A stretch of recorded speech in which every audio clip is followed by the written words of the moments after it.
Hey there. What's going on? It's episode number 111.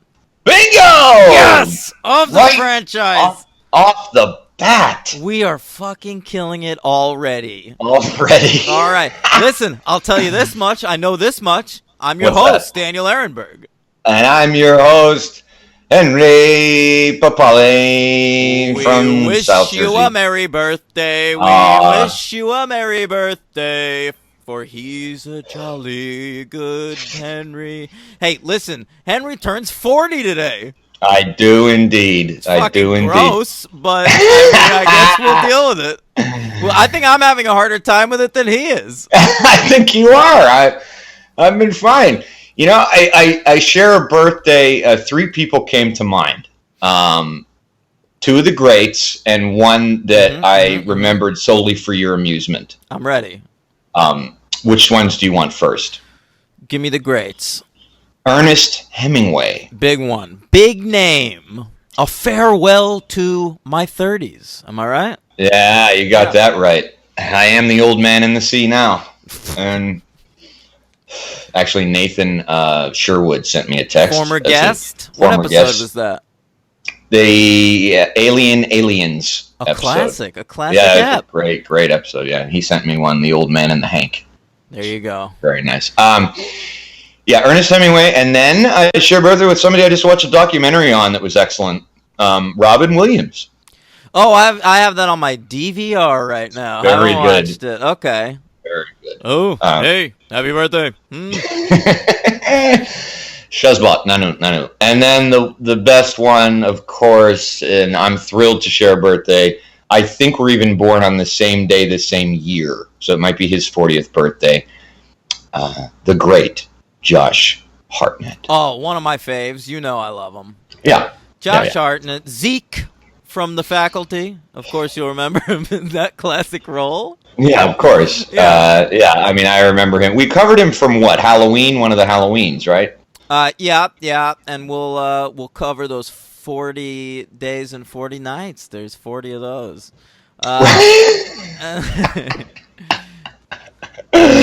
Yeah, for his sure. character in Halloween, I think we're just ignoring. He never existed in the new Halloween. Right, yeah, for sure. Yeah. That's the only reason I knew his birthday, because when I did the superhero count for that, I was real disappointed when I saw that we shared a birthday. Here's some off the top of my head. My birthday's next week. Here's off the top of my head who I remember that has my birthday. Okay. All right. Yeah.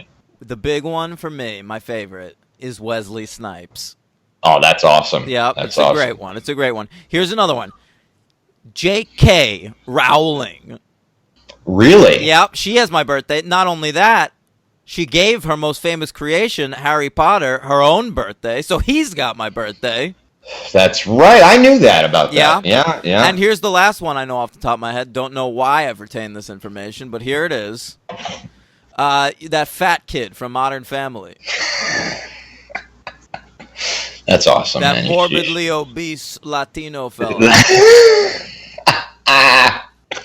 Wow. Yeah.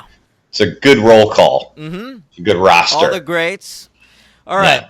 Today we're talking about Mission Impossible 3, and then we stopped numbering these babies. Here's what we started doing. You already got a colon in between Mission Impossible, so you can't colonize these fellas. No. You've got to add a little M dash.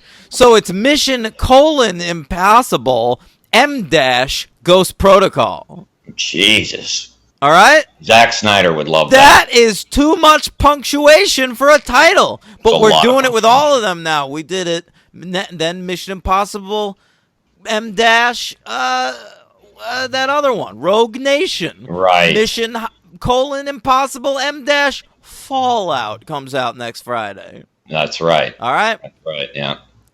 Yeah. Very right, exciting. all right. I'm A lot excited of about colonization. A lot Yeah. of colonization. That's right. I see what you did there. Let's Thank talk you. about it. Mission Impossible 3 from the year of our Lord 2006. From a director we've covered on the podcast. We have. Yeah, here he is. J.J. Abrams, one of our finest Jews. He is. We covered him when we did Star Wars Episode 7, The Force Awakens. That's right. He likes a lot of punctuation in his titles. It's kind of his thing. Yeah, except on TV, then it's just one word: Felicity, Alias, Lost, Fringe. True. Yeah. Yeah. Interesting. Yeah. All right. Well, the more important the project, I guess, the more words and punctuation he needs to have, or the more money the project. I should say. Important. Not important. Not important. Certainly not importance. No. Well, I'd agree on that. All right, J.J. Abrams directed this movie. He co-wrote the script with his pals Alex Kurtzman and Roberto Orsi. A couple of TV journeymen. They were just like rando TV writers. They wrote for like Xena. And then J.J. picked them up to write on the first few seasons of Alias. Okay. And I guess they became tight because then, like, these guys owe their entire careers to JJ because he just like brought them over. Like, I'm doing Mission Impossible. I'll write it with these guys. Hey, I'm doing Star Trek now. I'll write them with these guys. Oh wow. So, and they also co-created the show Fringe together. Okay. And now they're like big stars. These Kurtzman Orchi fellas. They wrote the first couple Transformers movies there, and most recently they killed their own careers, Henry, by working with Tom Cruise again. They wrote and directed The Mummy. Oh. Yeah. Ooh. So you think that's it for them? That one flop? I think we'll be seeing them on TV shortly. Okay. CW time. Well, I mean, the last thing they did on TV, they co-created Sleepy Hollow, that show, and I think they co-created Hawaii Five-0. Okay. Yeah, right. I've followed these guys' careers for a while now. Yeah. JJ, this is of course his first film as a motion picture director, right? And it I believe still holds the record for the most expensive film by a first-time director. Interesting. How about that? Didn't know it. Huh. And he's a fella that Hollywood's placed a lot of trust in. At the time, he had also directed The Lost pilot, which at the time was the most expensive pilot in TV history. Right, I remember you telling me that. Yeah. So here it is, Mission Impossible 3. It was released May 5th, 2006, sticking with those May release dates. A budget of $150 million. Wow. A box office of $397.8 million. Quite a hit. It came in at number 14 at the box office between Click, made a little bit less than Click and a little bit more than The Departed. All right? Oh, okay. All right. Wow. So MI3, it made the least of the series so far, but I think it's because the word of mouth was so bad on Mission Impossible 2, and then the word of mouth was good on this one, as I recall, and so the fourth one, people were back. They went to go see it. You didn't see this in the theater, right? I didn't see this ever until this week. Oh, right. Yeah, I didn't in see its it in entirety. I watched a little bit of it on TV once, so like I knew the bridge sequence really well. Oh, okay. Yeah, that's about it. Yeah, I had saw it like a year after on Netflix DVD, and that's the only time I never saw it again. So it's been 11 years or so since I saw it. Yeah. All right. Well, here it is. Here it is. What'd you think of it when you first saw it? I loved it. I thought it was great. I mean, I had a couple of issues with it, and they sort of stayed kind of the same issues. Okay, but, consistent issues. Yeah, but I mean, I'll get right into it. But overall, I kind of had the same opinion about the film. Okay, well, then we'll talk about it in a minute. I will say it took a while to get this movie off the ground. 6 years between Mission Impossible movies. For a while there, David Fincher was attached to direct. I read that. Yeah. Yeah. And they were having differences, he and the studio. I can understand that. David Fincher, I just don't think the guy is meant to do franchise movies. No, I mean, I agree. He's been attached a few times. He was going to make a Batman movie for a minute Right. there. I think he's got studio and franchise-itis because of Alien 3. I mean, it just seems to plague his memory. He doesn't seem... Dragon Tattoo, Gone Girl, those were big studio movies, but I think he's an artist. Like, I don't think Fincher... But they let him go on that. Yeah, exactly. That's the thing.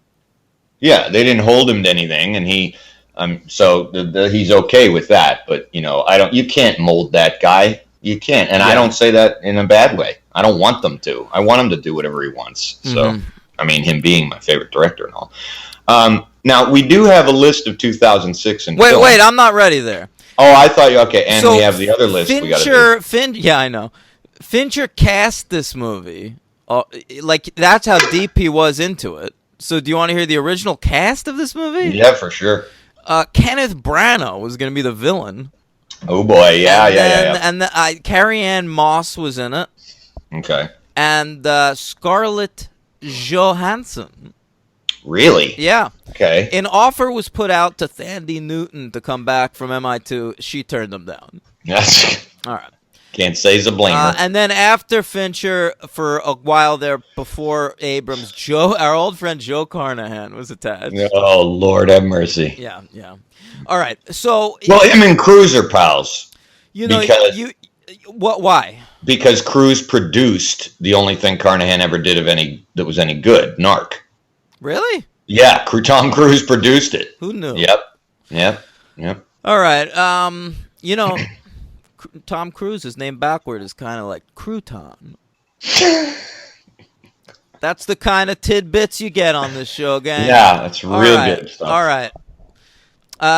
We do have lists. I forgot. We should get right into that first one. We have our 2006 list. You want to do that real fast? Yeah, let's do that. I amended mine from the last time we covered it because I made two major omissions. 2006, a very good year in my opinion. It's okay. I did not amend my list, so this is the same list from our Clerks and Clerks 2 episode. Okay, yeah. Let's do it. What's your number 10?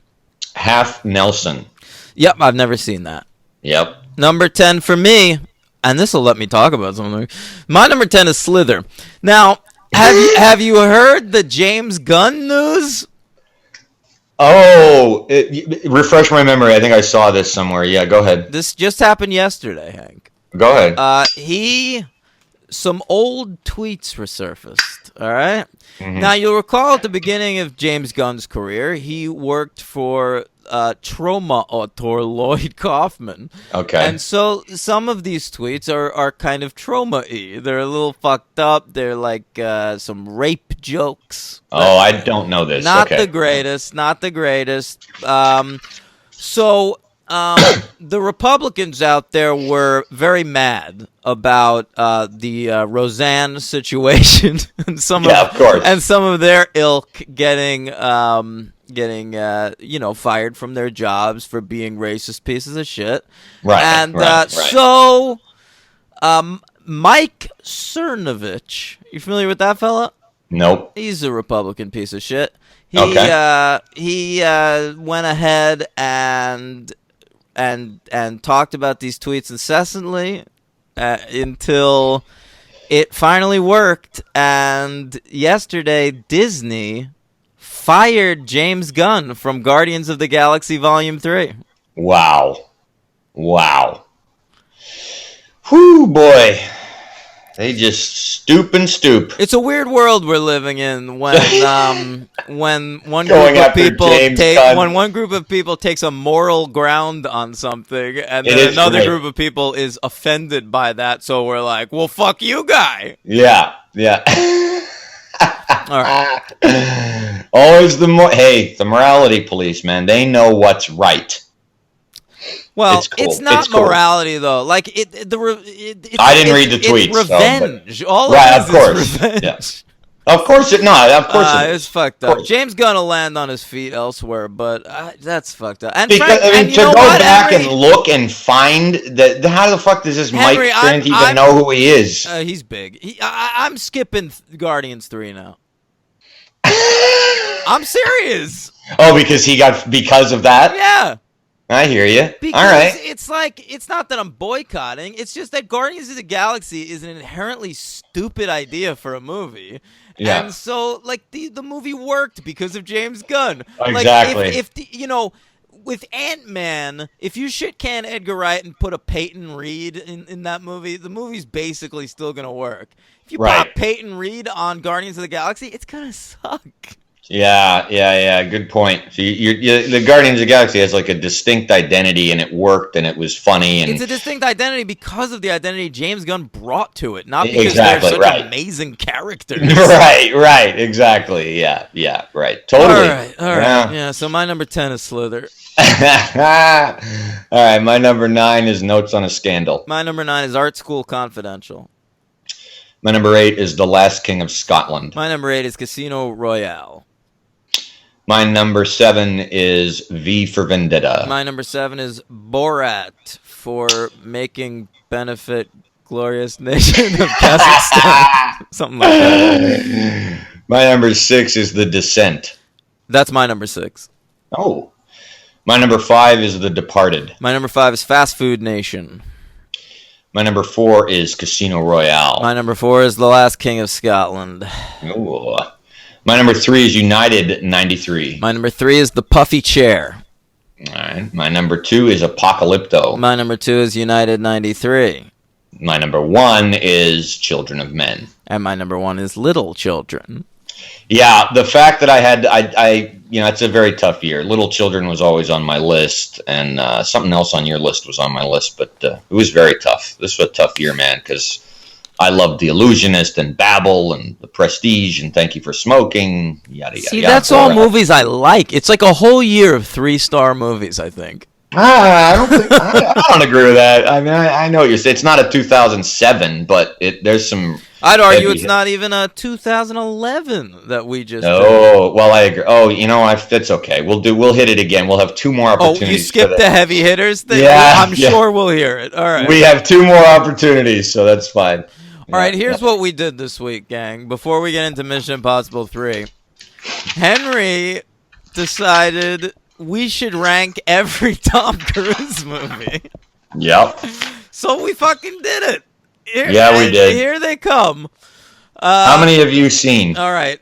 God, they're all out of order here. I've seen 33 Tom Cruise movies. Oh my God, me too. All right, perfect. Me too. Now, I do have 2 theme songs for this. All right, 2. All right. Well, I'll just say that the ones I haven't seen are largely at the beginning and end of his career. I mean, the late. Me too. So, like, I haven't seen, like, Night and Day. Me neither. I haven't seen The Mummy, and I haven't seen Me Oblivion, and I haven't... Oh, I saw that. All right, you don't have to respond to every single one. All right, I'd like and early on, I haven't seen, like, Endless Love and stuff like that. So, yeah... Cruise. Okay. I'm going to save the other theme song for maybe the middle of the list. You do you, buddy. Yeah, okay. So here we're going to start because I think he deserves this epic introduction.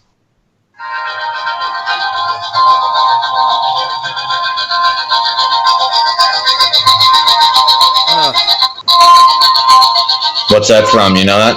It sounds like The Edge.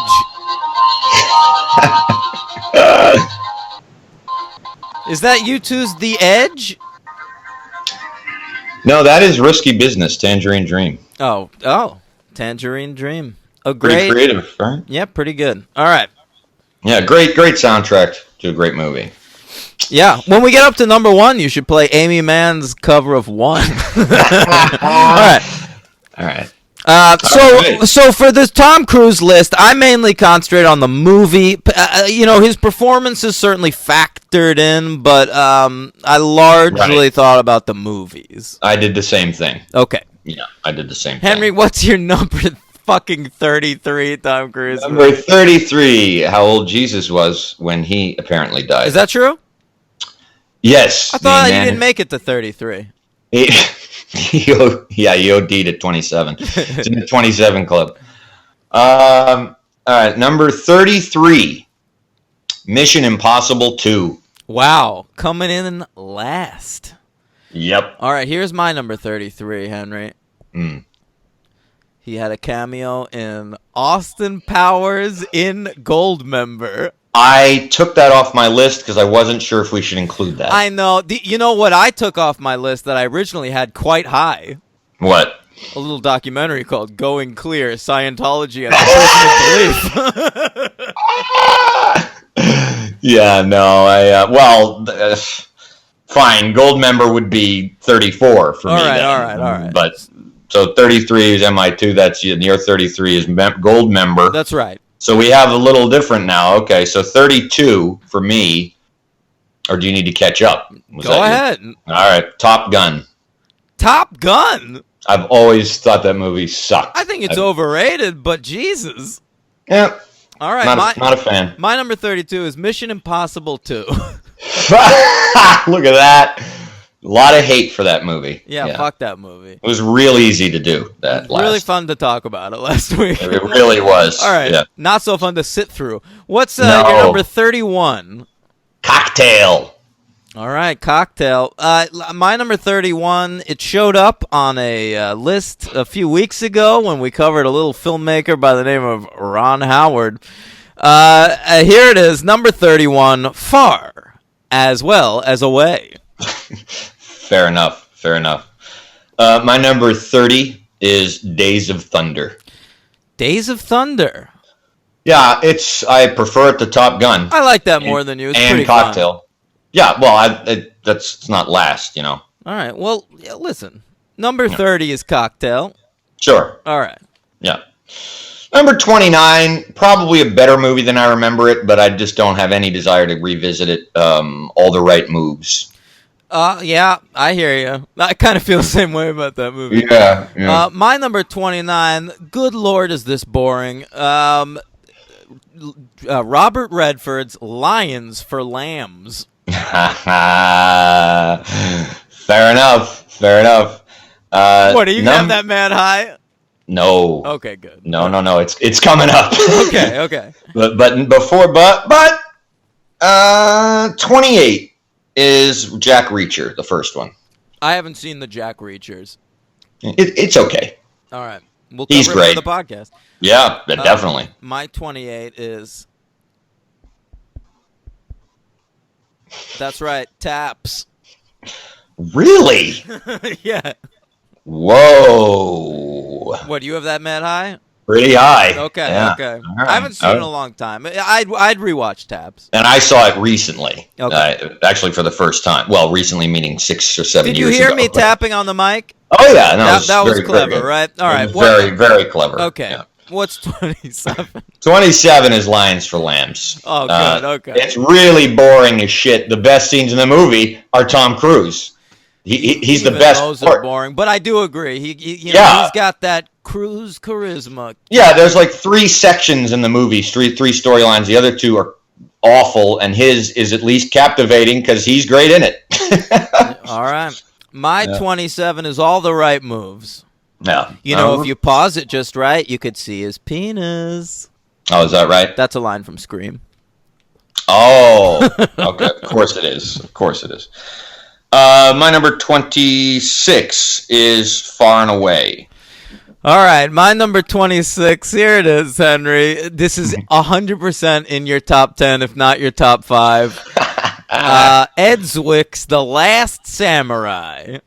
Yeah, that's where that's where our types of movies really come in. That's a real Henry movie. Yeah. Not something you would enjoy. Henry loves movies about samurai culture starring white men. Yeah, I'm a big Dances with Wolves guy. I like infiltration into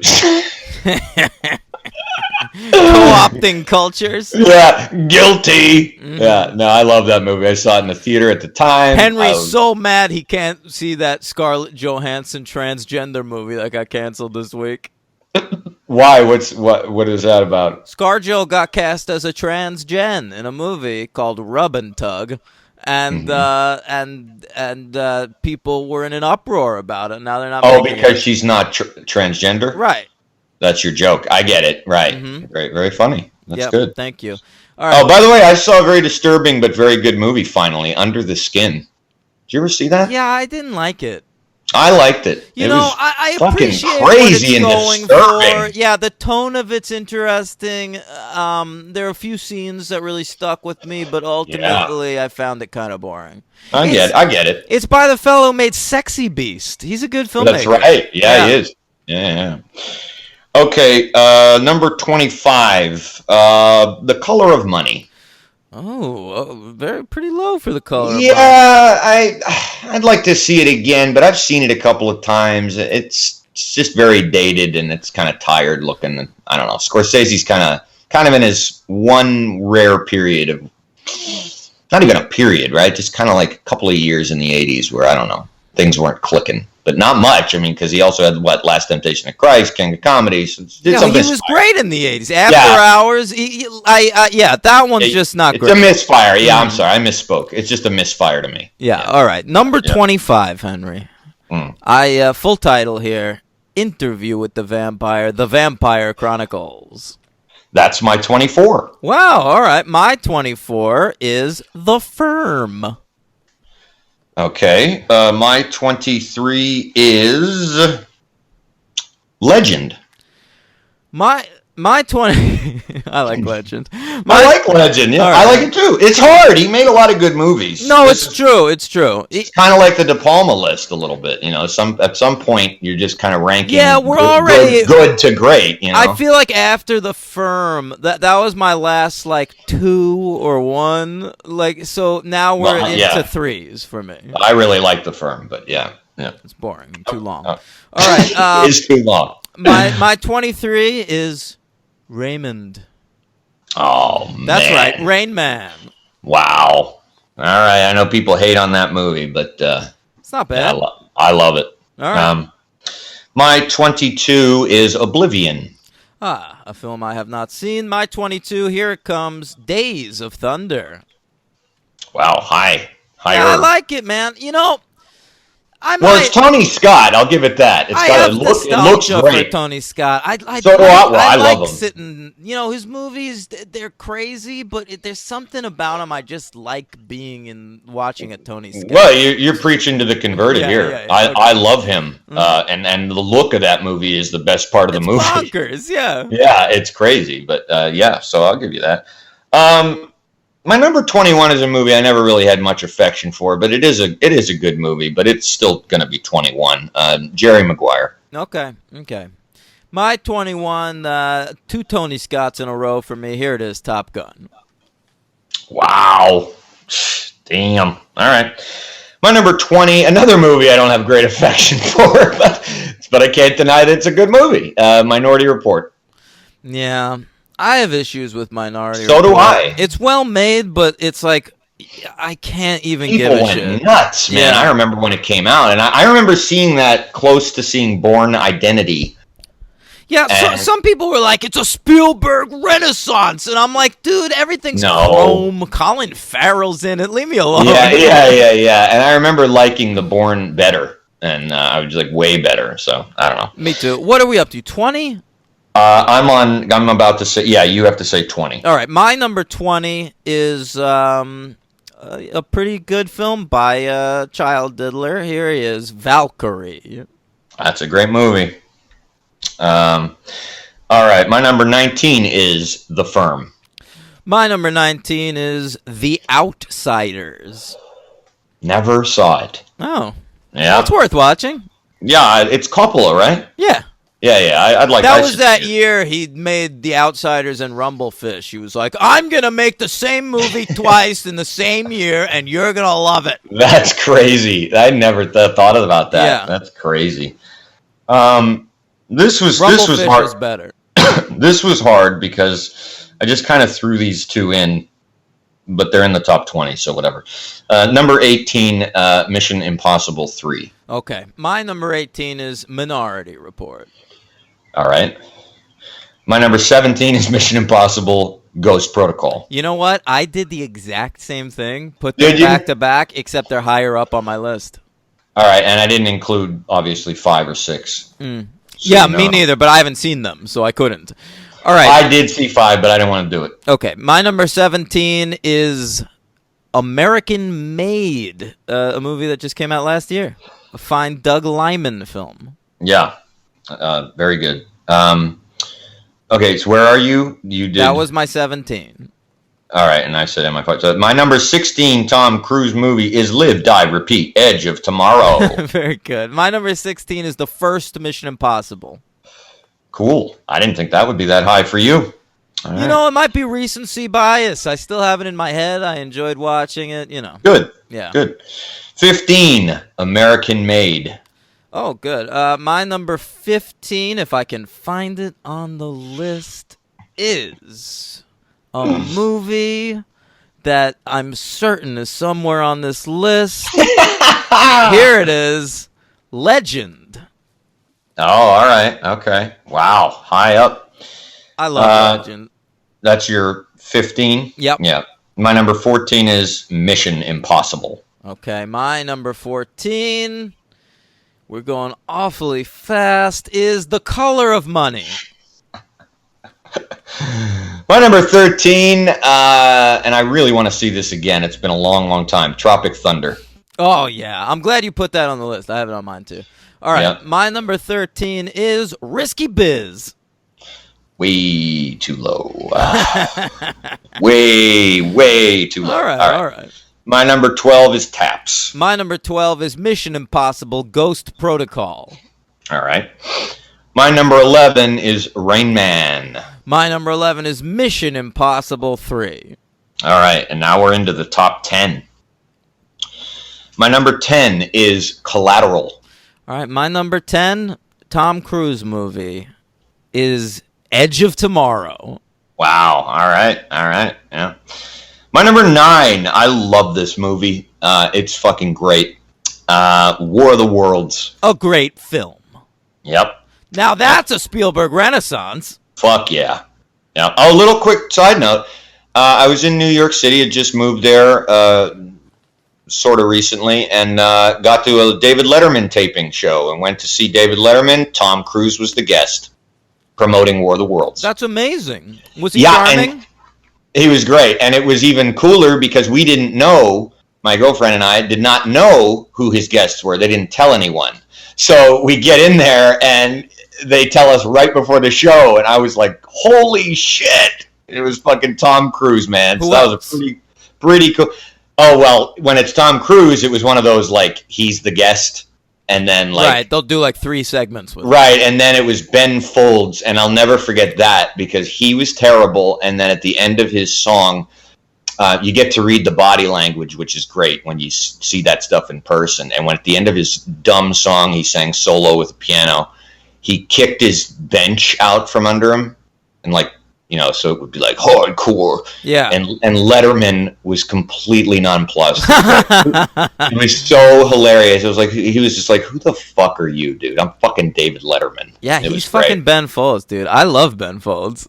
Well, yeah, but you know, come on. I wonder what record he was promoting at the time. 2005. Probably I don't know. Songs for Silverman. I couldn't care less. All right. All right. So that's my 9. You might have been playing Landed, gang. All right. What's your 9? That was your 9. My 9 is Tropic Thunder. Good one. My number 8 is Valkyrie. My number 8 is Collateral. Wow, I'm very surprised that's so high. I never knew you even gave a shit about that movie. Great because movie. You don't like Jamie Foxx, and you're not a huge Michael Mann That's fan. one of the better Jamie Foxx performances, and that is one of the better Michael Mann movies. And it's I one of love Michael Mann. I Do think ya? Michael Mann's got a couple that I really think are duds, but I love Collateral. I love Manhunter. I love The Insider. I love the Miami Vice TV show. What about Heat? Heat's great. Yeah. Last of the Mohicans? Yeah, that's great too. Oh, okay. I didn't know you really dug those two. Yeah. Well, then that's fine. Okay. Now here we go with number 7. Here we go. You want answers. I want the truth. That would be A Few Good Men.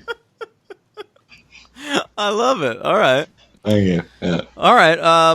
My number 7, Henry. You had me at hello. Wow. Jerry Maguire. Hi. Yeah. Our lists are sort of similar, but have major similar discrepancies. That's right. That are big. Number 6, The Last Samurai. That's so fucking high, dude. Mm-hmm. All right, my number 6 is Born on the 4th of July. Okay, all right. And now we get into... Of Heavy hitters. course. These are the grand slams, the slap shots, the three-pointers, the touchdowns, the curling when the puck gets close to the circle. These are the heavy hitters of the franchise. Heavy hitters. Okay. So what's your heavy hitter? Vanilla Sky. Number 5, Vanilla Sky, as Nice. Paul McCartney pronounced it. My number 5 is A Few Good Men. Wow, higher than me. That's right. Interesting. What a great movie. Yeah. My number 4 happens to be Born on the 4th of July. All right, my number 4 is Vanilla Sky. Look at this. Now it's all coming together. All right, this was hard. The top 3. This was easy for me. I mean, To me, the top 3 movies were easy, but the order of the 3 was hard. Not me. For me. Okay. When we did like our Brian De Palma list, I labored over the top, and the bottom was so easy. It was the reverse with Tom Cruise. I had no idea what I was doing in those like 15 to 30 regions. Yeah. But my like top 5 was like no probs. I can't say that with the top 3. So here we go. Number 3, Risky Business. Number 3, War of the Fucking Worlds. I Wow. love that movie. Wow. Impressively high. Yeah. Okay. Number 2, Magnolia. Okay, so we're gonna I knew we're this would gonna happen. switch our 1s and 2s. I knew this would happen too. My number Yeah. 2 is Eyes Wide Shut. Awesome. That is my number 1 Tom Cruise movie. Right, and my number 1 is Magnolia. No argument on my side. The man is quality, folks. He's quantity and quality for the most part. Yeah, I mean, he doesn't have a lot of like masterpieces, but you sit down to watch a Tom Cruise movie, it's probably pretty good. Mm-hmm. Yeah. He's one of the. You know, I steered clear of that Mummy. People told me to steer clear, and I listened. Yeah, I skipped that. I skipped Night and Day.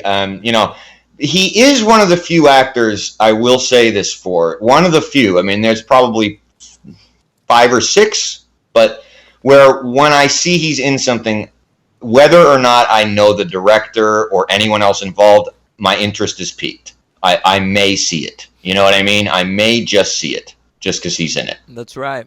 And I can't say that about a lot of definitely feel people. that way. Like the only time I ever like found out Tom Cruise was going to be in something and just dismissed it outright Yeah. was Rock of Ages. Oh, me too. Yeah, I skipped the shit out of that movie. Yeah, so did I. That would have been intolerable. I couldn't have done that. Yeah. All right, well, listen, we got to get into these fucking movies, dude. Yeah. Well, it's a special birthday episode. Special B-Day episode, talking Cruise, talking Tommy. Tommy, can you hear me? Remember when Nice. Rosie O'Donnell was lying to the world and Yes. and claiming she wanted to fuck Tom Cruise? Yes. That was I do. crazy. And they kissed, right? He kissed her. It was like a big deal. Yeah, I Right, remember right. that. I like tuned into that episode specifically.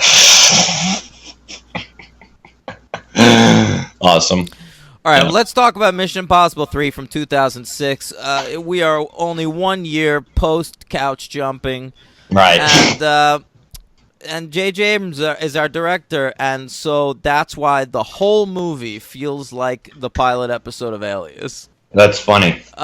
We get an in media res opening, one of J.J. Abrams' favorite fucking things in the world to Yeah, do. but I loved it. And look, I enjoyed it in this. It's become a crazy cliche on TV at this point. But Oh. I was trying to like place myself. All right, it's 2006. It's not quite Yeah, as yeah, overdone.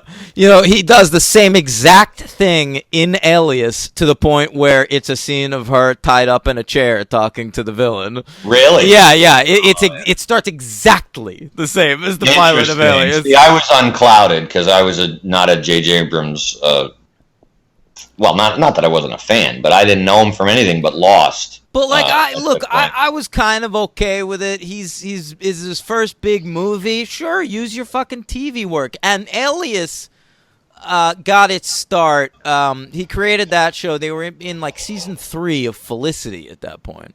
And he was like having a bout of writer's block, and he made a joke like, wouldn't it be so much easier if we could just make Felicity like Spy? And he was like, well, that's a show. And so there it was, Alias, and so he took that tactic over here to fucking Mission Impossible and popped Kerry Russell in the joint. Yeah. His Felicity actress. Now, I was extraordinarily disappointed by something, Henry. What's that? Because basically all I knew going into this movie, and I was very excited about it, was that we've got Kerry Russell and Simon Pegg in here. Yeah, right. And fucking Russell dies like in the first 20 minutes of the movie, and Simon Pegg's in 2 scenes. Right. Now, I didn't remember because I didn't do any research before. I did it all after for this one. I really wanted to go in fresh. So it was nice for me because I didn't remember when Simon Pegg showed up, if it was 3 or 4, and I didn't remember Kerry Russell in it at all. So when I did remember her when she came in is her death. And I remember how fucked up it was and how inventive and disturbing. And I really dug it. So I liked it. I like those kind of cameos. No, me She's got enough. She's a really good actress. She's got enough, a little, I guess at the time, sure, she had star power. I don't know about in movies, but she holds the screen. And so when she dies, it's shocking and it's brutal. I have very inventive. I have a complaint that Joss Whedon, J.J. Abrams does not use his TV casts enough in his movies. Oh. And so it was exciting for me to see Kerry Russell in this, who's a total star, as we found out later on The Americans, and as I already knew from Felicity. And she should be the lead in this. She should be the Michelle Monaghan role. That would have worked. But then... Yeah, I guess that would work, but I like Michelle. Is it Monaghan? No, I like Michelle Monaghan fine. I thought it was Monaghan, whatever. I see what you're saying, but I didn't care. It worked for me, but you have a more personal I do. reason. Part of this movie was me getting fucking pumped to see Kerry Russell in a Mission Impossible movie, and she's not really in it. No, but she is. Look, I said already, she's got a great death, and I wrote this down. She's got a great death, and she's in what I consider, I guess I'd have to think back on some other stuff, but Apocalypse Now doesn't really count. It's got to be the best helicopter chase I've ever seen. JJ directs the shit out of that, man. I mean, that whole sequence, usually those scenes are a bore to me. I'm looking at you, Live Free or Die Hard, or which Die? No, the last one. Good Day to Die Hard. Oh my God, there's so many helicopters. This chase in that windmill solar, that was fantastic. That was baller and really good. And Cruise threatening to throw Philip Seymour Hoffman out the bottom is great. That was an airplane scene, but yes, that was great too.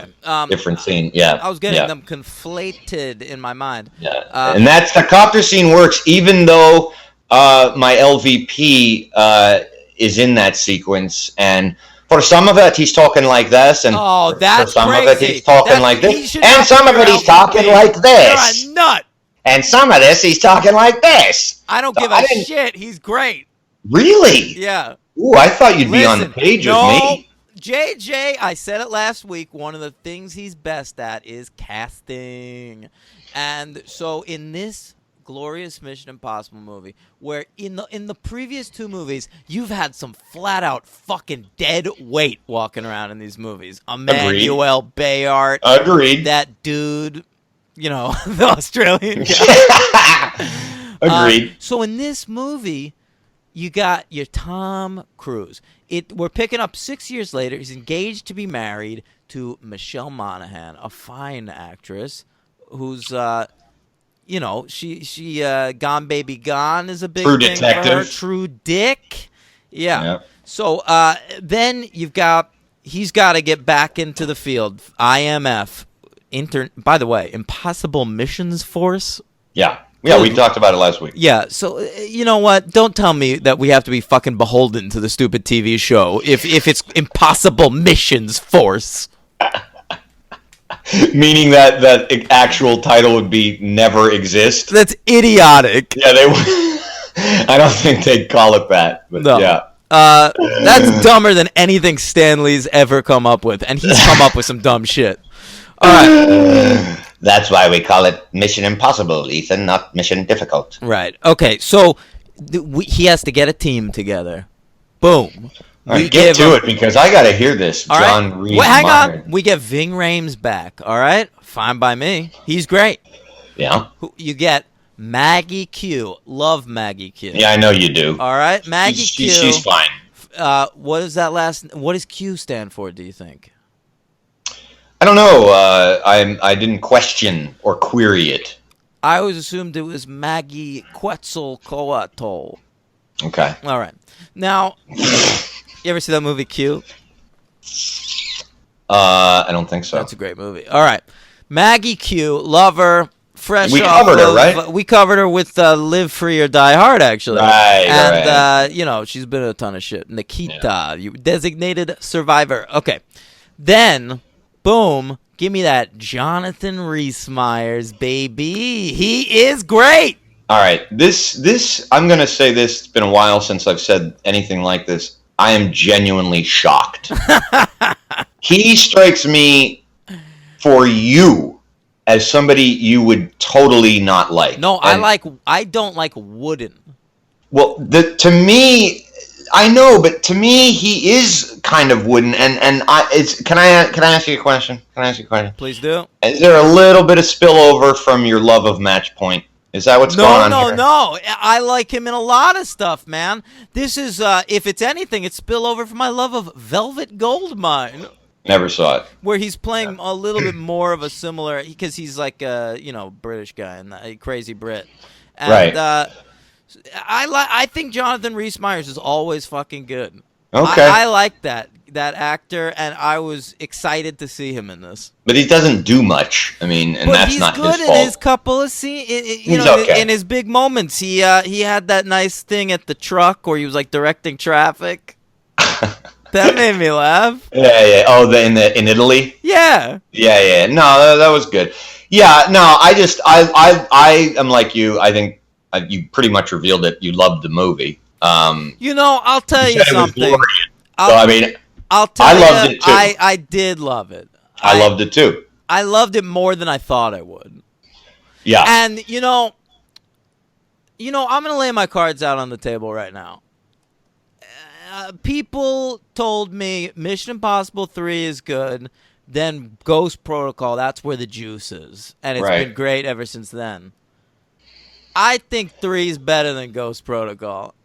Yeah. It's interesting. I think spoiler alert. I think they're both great. But Mission Impossible 3 has got this energy, and it's a little clunky. No, It's very. the thing it's a little. it has It's is dark, I fucking but care. I like it. Yeah.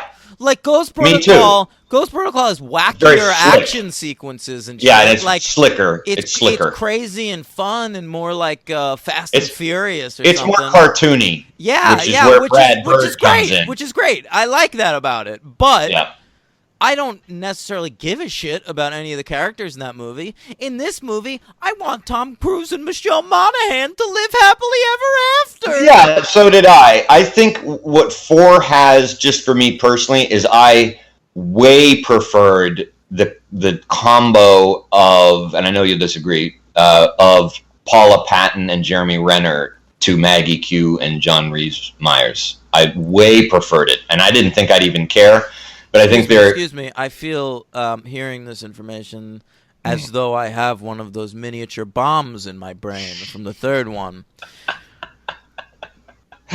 We'll get to Paula Patton and Jeremy Renner, Henry. Oh, interesting. I smell a fight. Ooh, baby. Yeah. All right. But overall, Mission Impossible 3 is great. And look, man, my main qualm with the movie. Wait, I come on, I didn't even get up to. No, I'm we're not talking about done. the cast. No, I know. Yeah, go ahead. Can I just say the fucking villain in this movie is Philip goddamn Seymour Hoffman? That's what I was just gonna say. Yeah. He's probably top 5 best actors who have ever lived. Agreed, 100%. And here he is, playing the villain in a Mission Impossible movie. I love it. We had to sit through goddamn Dougray Scott and old-ass cheek pocket John Voight. In the fourth movie, you got a nobody. And in this third one, in this glorious third one, Philip Seymour Hoffman. Yeah. He's my MVP. He's my MVP? Yeah. Now, my only qualm with that, it's not him. I wrote it down because I actually remembered this from when I saw it 11 years ago. He isn't in it enough. There is a full stretch, and I counted, full 30 minutes of the movie where he is not in it. The beginning? No. It's during the Italy the 1 hour mark. Yeah, when he escapes on the Listen. bridge sequence, he is just gone, and I miss him. And I miss him too, but I then- want to know more about his character, and you don't get I don't it. want to know more. I don't. You like the mystery. I like the mystery. First of all, the whole movie is about this MacGuffin, the rabbit's foot. Right. And we never find out what the rabbit's foot is. I like and that. That's such a cool choice. Because who the fuck really cares? Right, exactly. Simon Pegg speculates on it early in the movie, and that's enough for me. I agree with that. Yeah. I just wanted Simon more Pegg, by the way, PCH. for Alias fans out there, playing the exact same role as Kevin Weissman on Alias. I just wanted more PSH. That's all. PSH. You said PCH. I did the I thought first you one. wanted more Pacific Coast Highway. Right. Yeah, I wanted more, but it's okay because when he's in it, he is fucking So great. dynamite. I even wrote down one little throwaway thing he did that I highly doubt was told for him to do. But did you notice when they are following him at that big gala, I believe at the Vatican? Yeah. He's just walking in the crowd, and the way he grabs the drink off the waiter's table, he like snatches it, and the waiter almost like drops the tray, and it's like not a close up. It's so cool, and it's just. This is why Philip Seymour Hoffman. You don't need to tell me everything about this character. He injects him with so much personality. All you have to tell Philip Seymour Hoffman is, "Hey, you're the villain in this," and he's playing a person. Fair enough. You've swayed me on that point I said about knowing more about him. It did not sway me that I needed more of him That in whole it. sequence, by the way, He needs more to be in it more. Where we get we get to see them make the stupid masks. Yeah, it was that great. was so fucking great. And then Cruise takes the place at the party of Philip Seymour Hoffman, and Philip Seymour Hoffman's so fucking good playing Tom Cruise as Philip Seymour Hoffman. He is. It was amazing. That whole bathroom sequence where he's like, where he's waiting for the voice download, and he's like looking at the guard, being like, no. Yeah. Oh my God, so good. That whole sequence, I was so into. Yeah, So I agree, man. It was great. It was great. You know who else I thought was excellent in this movie? Two people I'm normally not a big fan of, but they're great in this. Billy Crudup and Lawrence Fishburne. Listen, I like both of those actors more than you do, and I thought both of them were great too. They first of all, they're both IMF guys, right? Impossible Missions Forces, and we think Fishburne is like the heel, Right. But then Crudup is the ally, but then it turns out Crudup's the heel. That lip reading sequence is that's phenomenal. great. And also some really on the nose anti-George W. Bush politics. Oh, yeah? His whole fucking Crudup's whole plan involves like how Starting positive the invasion of Iraq went. Oh, right. And, like, let's do that more. Right. Very good point. I didn't put the movie in the year context. Yeah, very good. That's kind of fascinating to me. And I did not see the Crudup heel turn coming. And no, I didn't either. it's at this point I'd like to talk to you a little bit about the mismanagement over there at IMF. Okay, before you get into that, because I want to hear that. That's going to be good. I do want to say I realized something about my thing about Lawrence Fishburne. I like when Lawrence Fishburne is given extremely snappy, fast dialogue, and he's like forced to deliver it in like a quick manner. Right. You don't want him slow Ponderous. Morpheus. I'm not into that, and I feel like that kind of took over the way he thought he should be, and that's why he's in Predators, and it's terrible. And It's you know what? You're right, because the Lawrence Fishburne I like is young Larry Fishburne. Right. And that was when he was like a snappy street kid. The Apocalypse Now, man, or just any movie where he gets to deliver dialogue like in fucking MI3. Boys in the Hood and shit. Right, where he's just not being ponderous and philosophical. I dig him. He's great. He's perfect in this movie. Yeah. Anyway, Right. Go ahead. What's going on at the IMF? Listen, I've now watched 4 of these Mission Impossible movies. Right. And the villain is always a guy who works at IMF. Right. Every single movie. So in the first one, you had John Voight, who was playing like a character, like an IMF veteran from the TV show. Right. And he turns heel. He's the villain. They got to stop him. Second one, Dougray Scott. He's, until recently, an agent with them. We talked about that last week.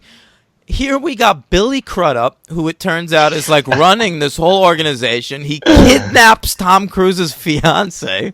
Yeah. And, wants to invade, countries. And then in the fourth one, you've got they have to they don't know who's working against the organizations. They have to enact this ghost protocol where we can't help you anymore. You're on your own. What is going on with IMF? They're corrupt well as fuck. If I was Tom Cruise, I'd get the fuck out of there with Ving Rhames. Start your own crew. Yeah, he should. He should cash in his 401k and just buy benefits somewhere else. You know what this series should be? They leave IMF, all right? Yeah, right. Turn them into the villains. Now they're Cobra. Tom Cruise There should you start go. like a G.I. Joe organization. There you go. He Also, could call it. We He found could call what? it the Hunters. Great. Yeah. You know what? Fine. It's better than Impossible Missions Force. The Ethan Hunters. Ethan was going to be my name, Henry. Did you Really? know that? Yeah. No. My mom wanted to name me Ethan, and my dad thought it was too gay or something.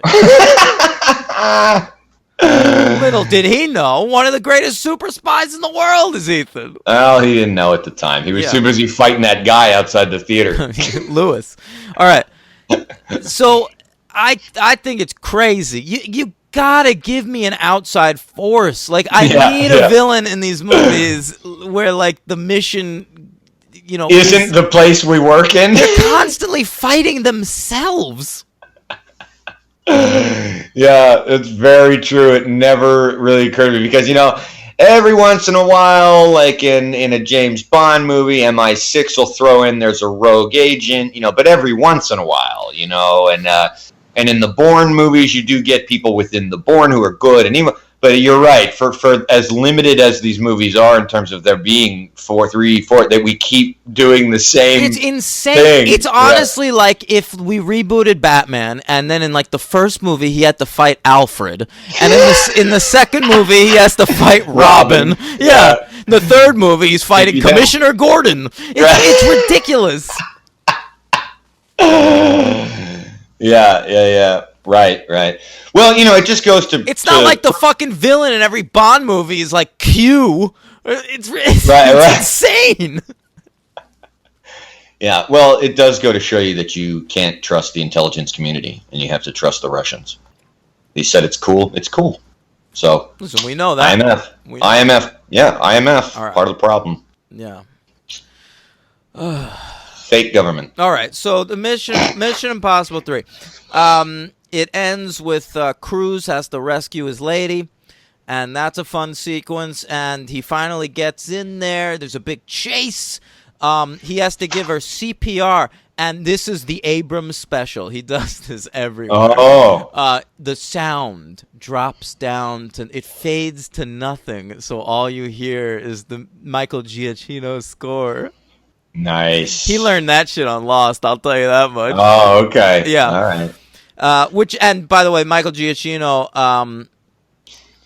it's one of his best movie scores. I This still think his fucking guy, TV man, yeah. work is the best, but He's great. I love Yeah. him, and We keep running into him many times on this show. Sure. And he just delivers. I mean, not maybe one or two. I don't know. I don't remember how. We've covered him a lot, but he's generally good. yeah, Incredibles, Right, Star Wars, yeah.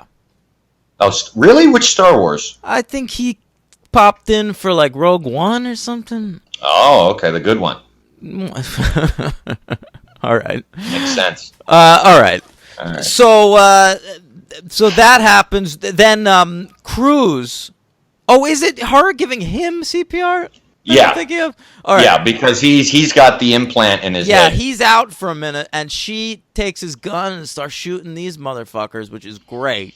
Yeah, and and- she's a nurse, so Yeah. she's good with the paddles. Yeah. And that whole sequence is lovely. And I'll tell you what, this movie really got me invested in that relationship. Really? I thought Yeah. Cruz and Monaghan had nice chemistry. I thought that scene really worked. Like, I really, really didn't want her to die. By the way, when they try to get you to think she's dead, I 100% knew it was like someone in a mask. I didn't. I did. I didn't think they'd kill her, and when he shot her in the head, I was pretty sure she wasn't dead, but I did not know how. I did not remember. I just was so into the movie, I lost my thought about the Well, mask. we I did didn't the think mask about it. making sequence, so I knew Yep, the but I mask didn't think about was it. going to have to pop in important later on.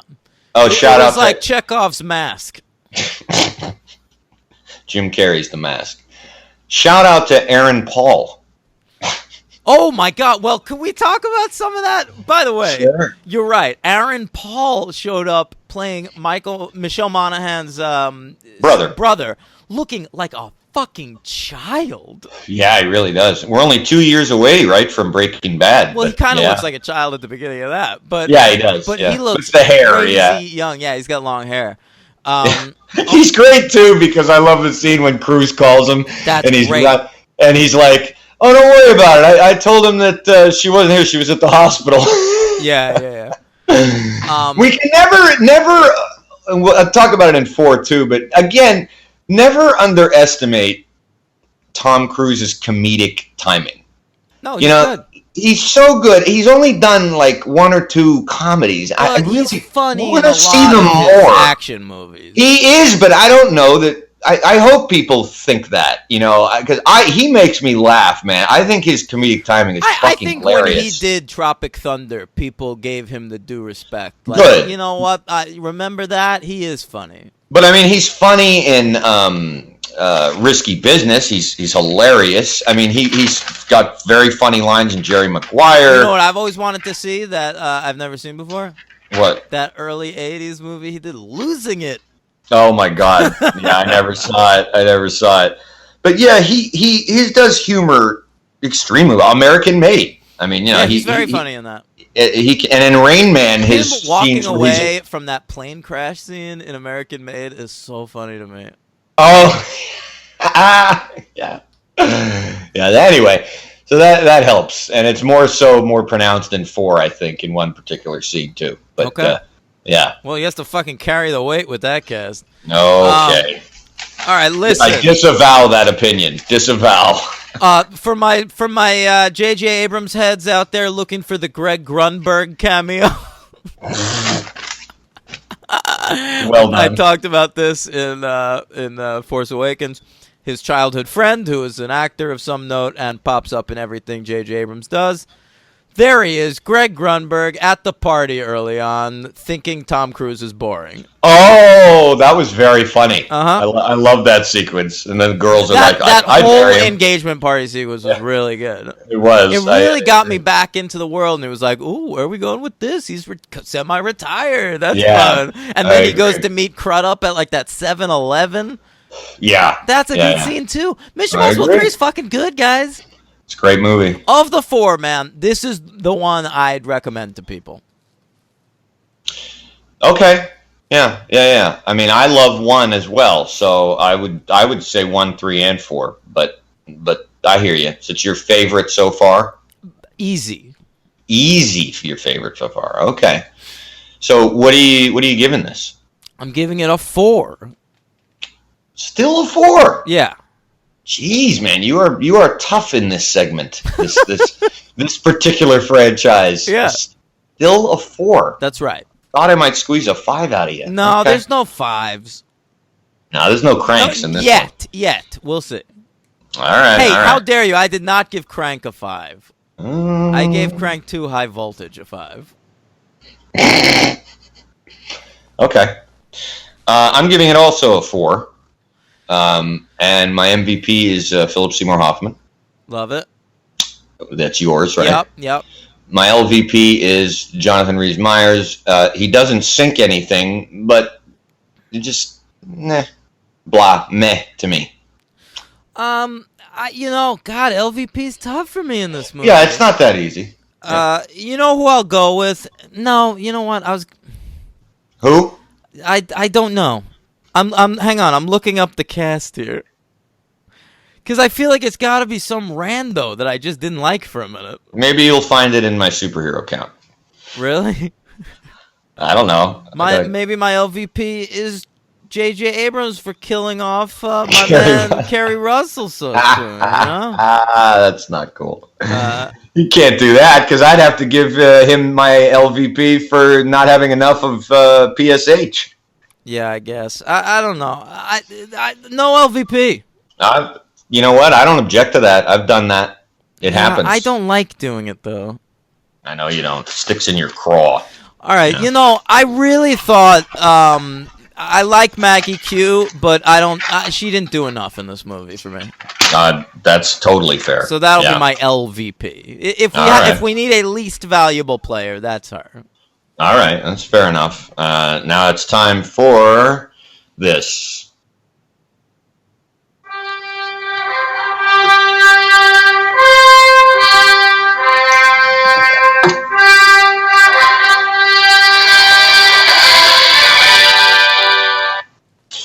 Billy Crudup. Of course. Dr. Manhattan in Watchmen. And I don't know. you'd seen something else recently. Wait, was he in? Oh, is he someone's dad? Yes. Whose dad is he? The Flash. The Flash's dad. Thank In God Justice we got League, to see him. Henry Allen. Yes, Dr. Henry Allen. Mm-hmm. Yeah. We got Michelle. This is great. This is one of my favorite superhero counts to do because something happened here that's never happened before. Michelle Monaghan was in a cartoon Justice League War playing Wonder Woman. Wow. Kerry Russell was in a cartoon. I knew this. I've seen Wonder that. Woman Yeah. playing Wonder Woman. I've seen the Kerry Russell one. Maggie Q was in Young Justice playing Wonder Woman. Holy fuck. Yeah, hat trick of Wonder Women. That's crazy. Isn't that nuts? And that's their only superhero credit. J.J. put strong females in his movies. 3 Wonder Women, dude. All right. All right. Eddie Marson, who is Philip Seymour Hoffman's right-hand man. By the way, Kerry Russell, Maggie Q, and who's the other one you said? Michelle Monaghan. Put them in the next Ocean's 8. There you go. Actually, that's a good... I like that. Yeah. Eddie Marson, who's a great British actor. I've seen him in a ton of stuff. So have you. He played Philip Seymour Hoffman's side, the short guy, this henchman. Yeah, he doesn't get to do much here, but he was in Deadpool 2, playing the headmaster of the school. All right. Do you recall? I vaguely. You saw it, right? Yeah, I remember. Yeah, it was insufferable. Go ahead. Yeah, I'm kind of with you there. Larry Fishburne, who we've covered before, but he made an appearance in 4 biggies. The 2007 Teenage Mutant Ninja Turtles motion picture. He is the narrator. Oh, how about that? He's Perry Black in Man of Steel. You nailed that one. He's Bill Foster in Ant-Man and the Wasp. That's right. One of the few people crossing universes. He's good in that. I didn't see it. I'd like to see it tonight, maybe. And Fantastic Four Silver Surfer. Rise of the Silver Surfer. He's the Silver Surfer. That's I didn't right. know that. Yeah, voice only, but yeah. Right. And lastly, there's one of Hoffman's bodyguards is played by a man named Jeff Chase, who was a henchman in the 2004 masterpiece, The Punisher. How many of the lesser actresses did you look up in this movie? I recognize All a of them. shit ton of people in this movie. As You got much as I could. Fucking Carla Gallo from Undeclared shows up. Sasha Alexander, who played... can you stop shuffling papers over there, please? Thank you. I'll try. Sasha Alexander, who plays... Molly, stop. Dan's trying to talk. Sorry. Is that your dog? It's my secretary. Okay. She's getting my papers ready. Sasha Alexander is Pacey's sister over there on Dawson's Creek. She was like one of the friends early on, and she's also one of Rizzoli and Isles. And then great information. Thank Tracy Middendorf from Angel. All right, sorry.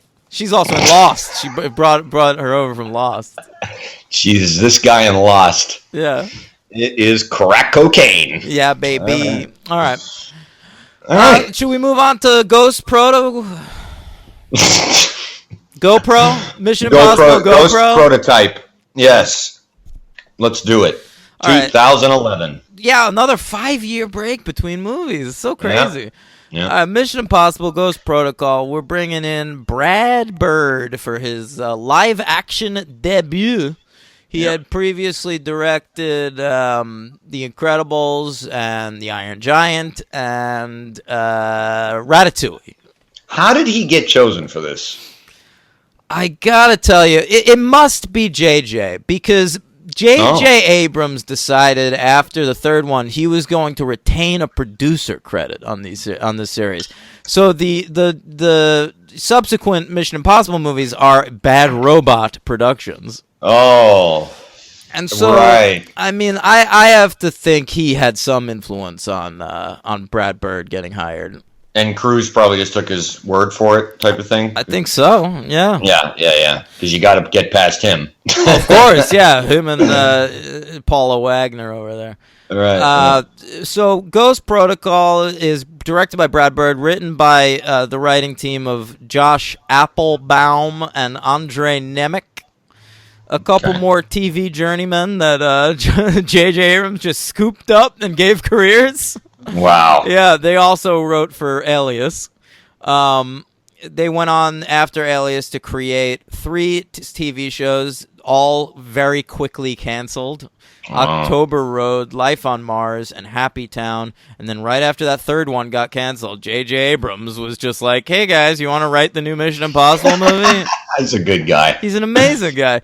Sticks by his friends. Yeah, they've also since written the Teenage Mutant Ninja Turtles movies, the Michael Bay ones. So they're working. They're working. You can say that. Yeah. All right. It's a good thing to be doing in Hollywood. Sure. Yeah. So this movie, they skipped the summer release for the first time. A December 16th, 2011 release, the holiday season. Gave him a budget of $145 million, actually slightly less than the previous one. But this is the one that really gave Mission Impossible new life. A box office, Henry, of $694.7 million. Wow.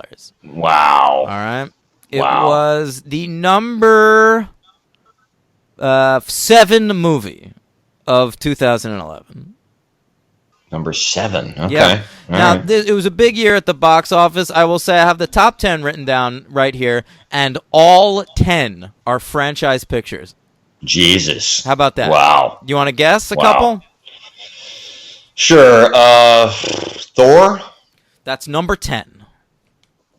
Okay, good. Captain America, the First Avenger? No, just outside the top 10. All right. Go ahead. I'm a little confused as to all these franchises that came out that year. That's my Marvel right. guess. Number 9, and who remembered how big this one was? Sherlock Holmes 2, A Game of Shadows. Wow. Never saw either of those. I saw the first one. It was fine. Number 8, Cars 2.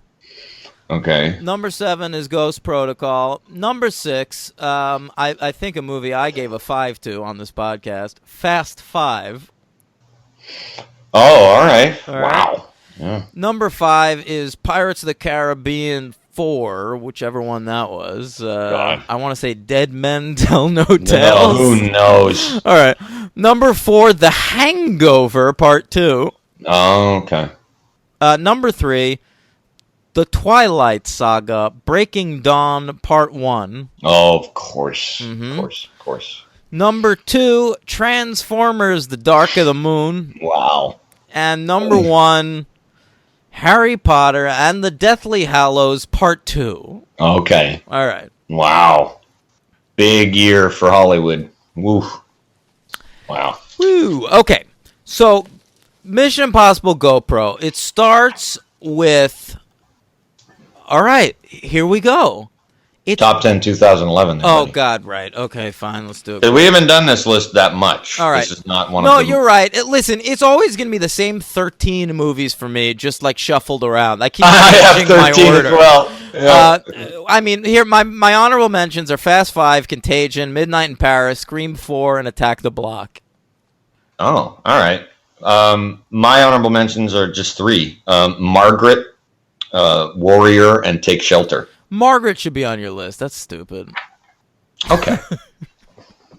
What's your number 10? You have fucking Fast 5 on there. All right. Number 10. The last Woody Allen movie that I loved. That's crazy. Midnight in Paris. Hey, it's on the list. All right. Didn't make my list, but I love Woody Allen. He's still making good movies. My number 10 is Moneyball. Great movie. My number 9 is the Iranian film, A Separation. Great film. My number 9 is The Girl with the Dragon Tattoo. Great. Great film. My number 8 is Britt Marling, who I have a date with tonight. We're going out. God, you have such a crush on her. It's ridiculous. She made Another Earth. Great movie. Yeah. Starring Tom Cruise's cousin. William Mapother. Yeah. My number 8 is Young Adult.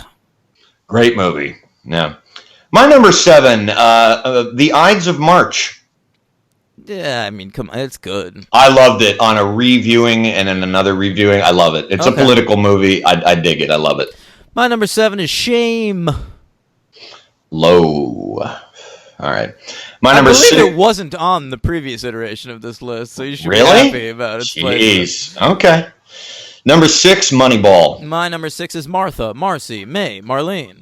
Great movie. Great movie. And Heavy hitters. These are the grand slams, the slap shots, the 3-pointers, the touchdowns, the curling when the puck gets close to the circle. These are the heavy hitters of the franchise. Heavy hitter. and these are indeed heavy hitters. I agree. The girl with the dragon tattoo. My number 5 is A Separation.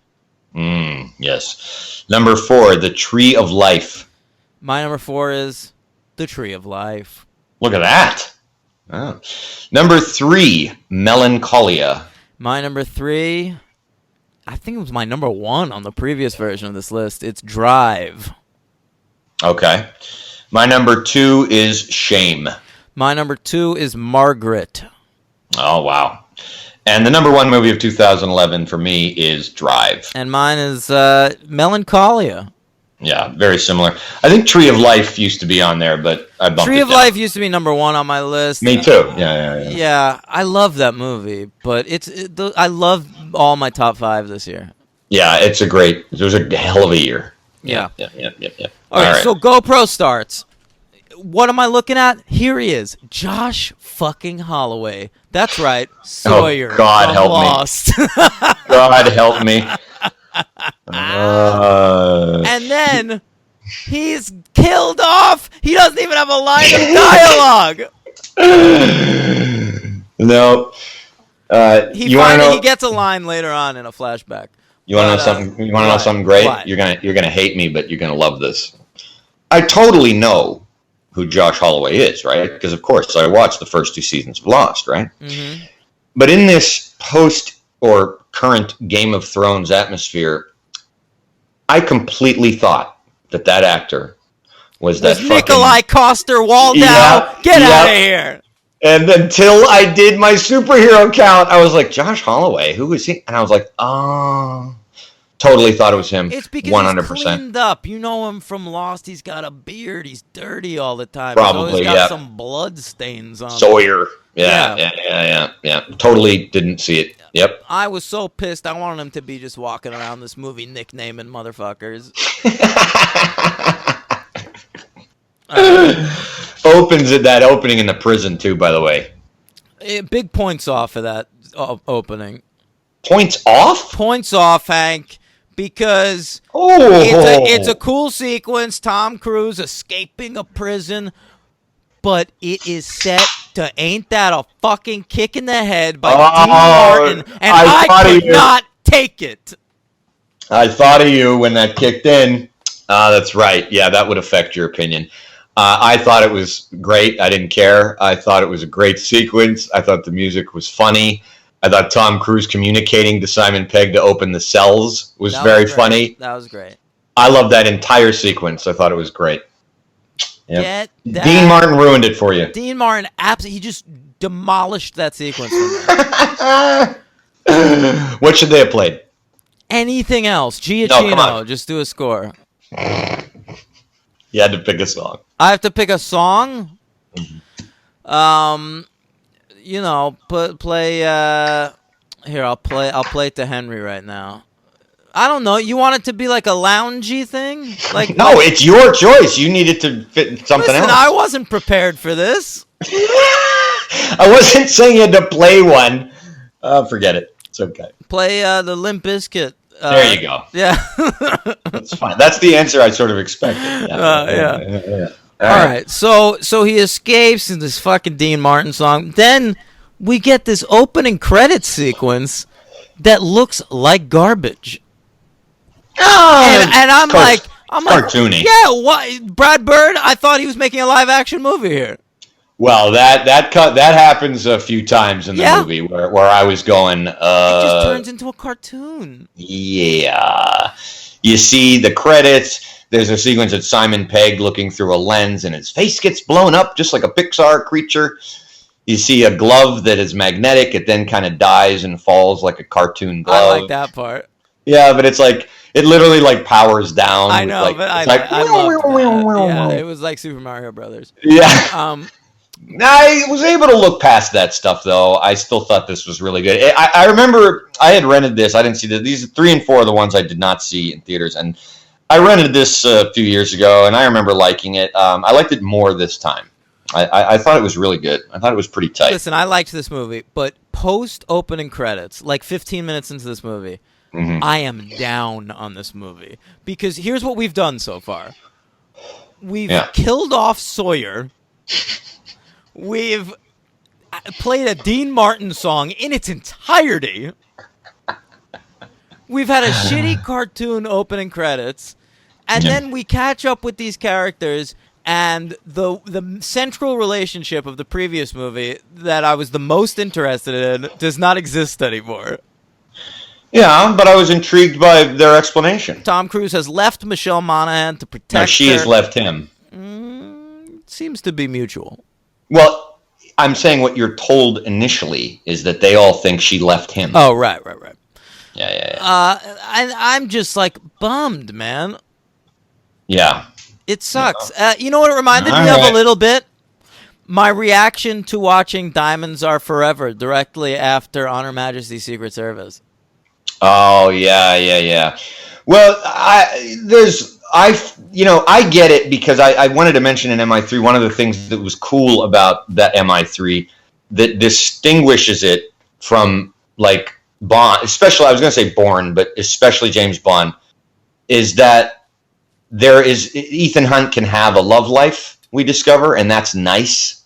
And he's not like shagging girls all the time. So It was nice to see that. So a carryover would have been cool. and then they do carry it over. But I get you because at the end of the movie, it's almost like coda. It's almost like a kick in the balls as a fan because it's like, oh, so she was available to work. Because I completely was like, oh, she's doing other stuff. She couldn't do it. That's what I thought when I was watching it. Are you I kidding didn't me? remember Michelle Monaghan is offered a Mission I don't know, Impossible man. movie. She's turning it down. She's not like a spotlight grabber. I don't think she's into like constantly doing giant things. So no, I just think if she's offered something this big and good for her career, she's going to do it. Right, but so my point is, it turns out she was there.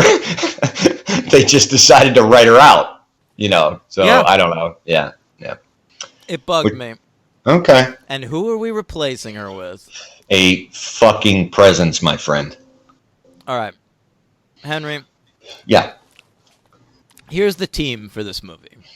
One, you got Simon Pegg. He's in this throughout. He is. He's great. Fucking dynamite. He's my MVP. Fair enough. Then, who are we stuck with? Well, Ving Rhames. No, Ving Rhames isn't in this fucking thing. No. To me, you need Ving Rhames. I would have been nice. Yeah. I mean, because there isn't any consistency to any of Tom Cruise's team. This so really bothers me. To me, Yeah. in all these movies, I feel like every time we get to the end of one of these fucking Mission Impossible movies, we like solidify the team, and it's like this is the fucking team now. Very true. So like yeah. when I wrote turned that on down, Ghost actually, Protocol, I'm like waiting to see Jonathan Rhys-Meyers and Maggie Q and shit. Right. And they're just not around. And No. in this movie, you get like Jeremy Renner and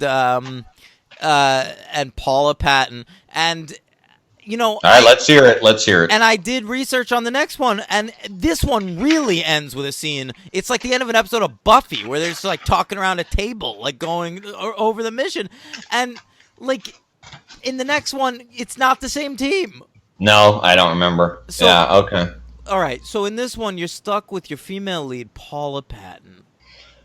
I don't get your thing, man. Maybe this is definitely a reverse of the John Rhys-Meyers. I know Paula Patton primarily from her relationship with Robin Thicke. All right? Of course. Now, she was with Robin Thicke for a long time, and then he cheated on her, What a she dumped him. Good. And he tried to win her back by writing an entire album about her and calling it Paula. Jesus Christ. Yeah, that was his follow-up to Blurred Lines, was Paula. He fucked up, man. Yeah, he fucked up big time. You're into Paula Patton. I'm into her. I am. But it's not like one of those things where I was like when we watched, what was it, Breakin'? And I was like crushing on the female lead. Yeah. I also think Paula Patton is really good. And I don't. I would take the Breakin' lady over her. Yeah, that's fine. I mean, I genuinely thought that. And I don't remember thinking that, but I was like, boy, she's really good. Like, she's just convincing, and I even found her character kind of deep. You're thinking with your dick. No, I like her acting. I think she's good. Look, Maggie Q's hot too, and I didn't think she's much of anything. I think Paula Patton really is commanding. Well, Paula Patton has a much bigger role in this than Maggie Q had in the previous one. She's sort of like the second in command almost. Yeah, she is, and I think she's great. And I don't know, you've always kind of been wishy-washy on Jeremy Renner, right? I mean... Well, that, to me, when I found out Jeremy Renner was... I did not know Jeremy Renner was in Mission Impossible movies. Yeah, I did. When I found out he was in this, I was kind of bummed out about it. And early on in the movie, he's sort of like just like a tech guy, or like an analyst. He's an analyst, and so I was like, all right, that's at least like not Jeremy Renner's wheelhouse, right? And so I kind of enjoyed watching him play that role. But then, like, halfway through the movie, you find out, oh, actually, he's a fucking killing machine. and it's just what he plays in every goddamn movie. He's just a brainwashed killing machine in everything. Hawkeye, Bourne, this, yeah. But, I like Jeremy Renner. I like him in the Hurt Locker. Listen, which I like him in a couple of things too. I love Wind River. Right. You know. I used to think I was a fan of Jeremy Renner because like the first couple things I saw him in were like Hurt Locker and The Town, and I think he's great in both those movies. And then he just kept playing the same fucking role in every movie, and I got sick of him. So he's by the time he's in like American Hustle, and I'm just so sick of him. You're burnt on him. I get it. I think he sucks. Oh, I don't think that. I don't think that at all. I think Wind River, if anything. Wind River was something a little bit different for him, and I was really thankful for it. Yeah, I think he's a very good actor, and I liked him in this movie. I actually thought he fit in very nicely with the team. I liked the dynamic between Pegg and Renner and Patton. I really dug it. I thought it was cool. I don't think Patton has chemistry with anybody. Oh, I wanted her to end up with Cruise. No, oh my God! If that happened, I would have been so fucking angry because I watched these movies back to back, Henry. Right. Oh, so like the entire time I'm watching Ghost Protocol, I'm just wondering like, where's Michelle Monaghan? That's they funny. loved each other. Because we end yeah. one movie with them going off on their honeymoon, seemingly with like the blessing of IMF. Sure. In the form of Lawrence Fishburne, and then in this movie, they're just like not around. Yeah.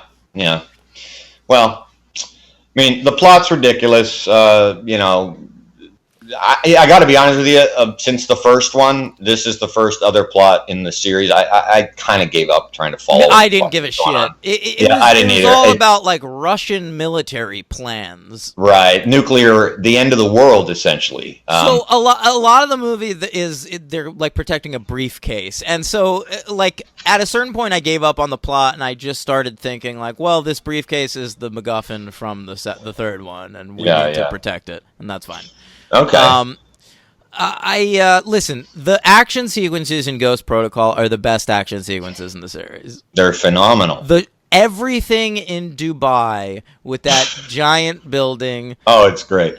What is the building called? I can't remember. I never remember that. It's in a lot of movies. Building. Yeah, it's a very famous building. It's in every movie. One of our listeners will know it in a second, I'm sure. Yeah. Yeah.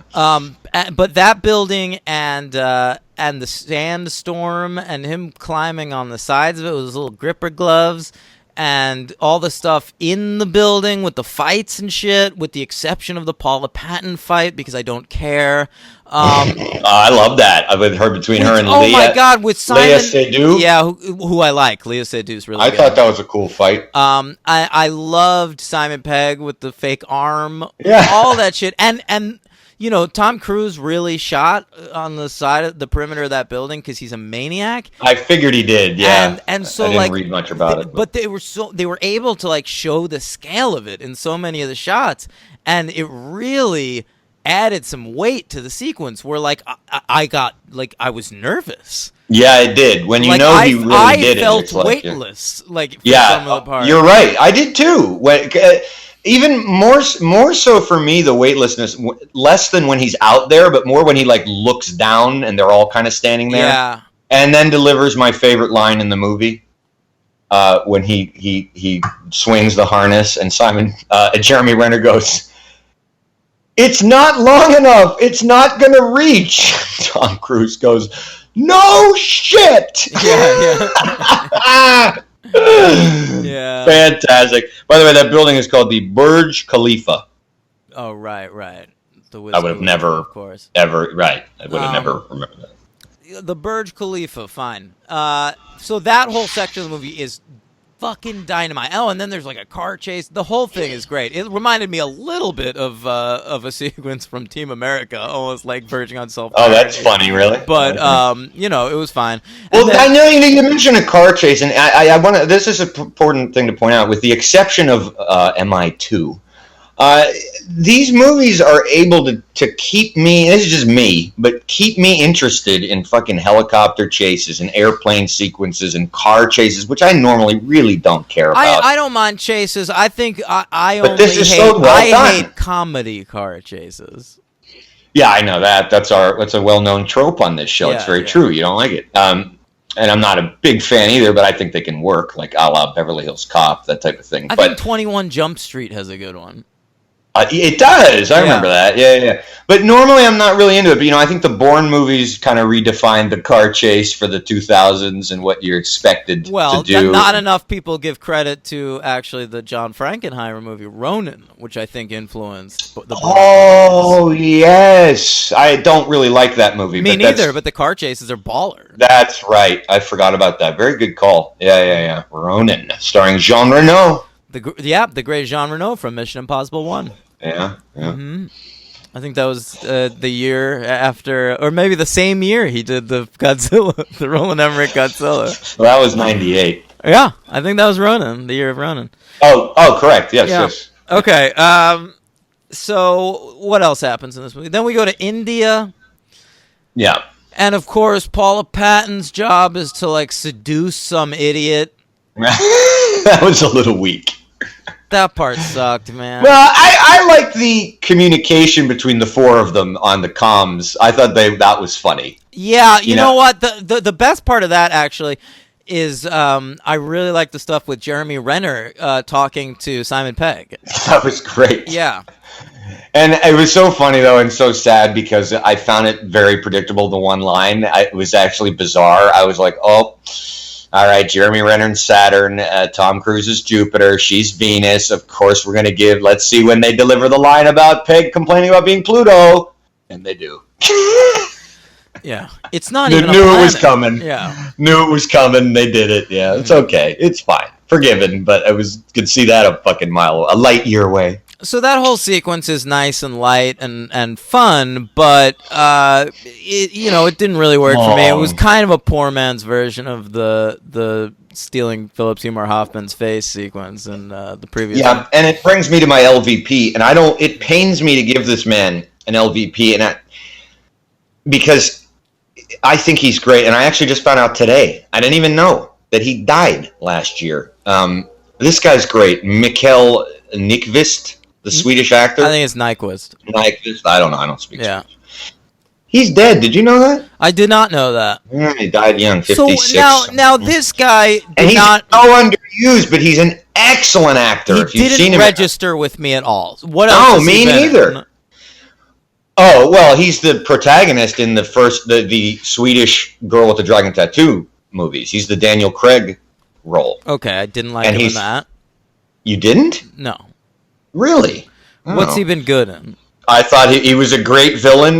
You're going to laugh, but he was a great villain in the first John Wick movie. Well, I'm not going to laugh. I never saw that movie. Yeah, it's very funny and very good. I liked it. Not enough to see the sequel, but I don't know, man. When the next one comes out, I want to cover those. Yeah? Yeah. Sure. Well, they just did the second one, but... No. Yeah. The third one's coming out next year. Oh, really? Yeah.